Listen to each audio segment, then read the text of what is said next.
Mohammed était encore un enfant, et c'est au milieu du désert qu'il a perdu sa maman. Voici le chapitre 4 de l'histoire du prophète, la mort d'Amina.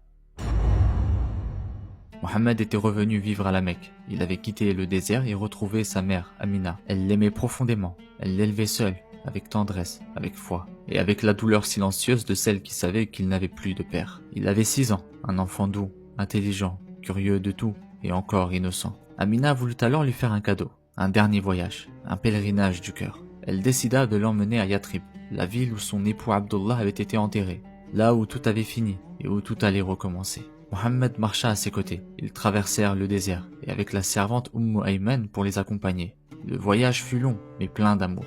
Ils restèrent un mois à Yatrib, un mois paisible, un mois précieux. Mohammed vit les palmiers, la terre rouge et la tombe de son père qu'il n'avait jamais connue. Mais au retour, Amina tomba malade. D'abord, ce ne fut qu'une fatigue. Elle ralentissait le pas, parlait un peu moins, souriait pour rassurer son fils. Ils s'arrêtèrent à Abwa, un village perdu entre la Mecque et Médine. La fièvre remonta, elle avait du mal à respirer, ses mains tremblaient, sa voix affaiblissait. Mohammed ne comprenait pas, il la regardait, assis près d'elle, sans savoir que la plus grande douleur d'un enfant était sur le point de naître. Il lui demandait « Maman, on va rentrer quand à la maison ?» Amina savait qu'elle allait mourir. Elle le regarda une dernière fois, elle pria pour lui et elle s'en alla.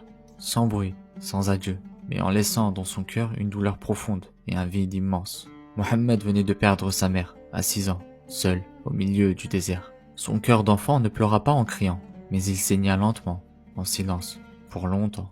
Il fut alors confié à Ayman, la fidèle servante qui les accompagnait, et ils repartirent, seuls vers la Mecque, avec dans les bras le poids de l'absence, et dans le cœur le deuil de l'enfance.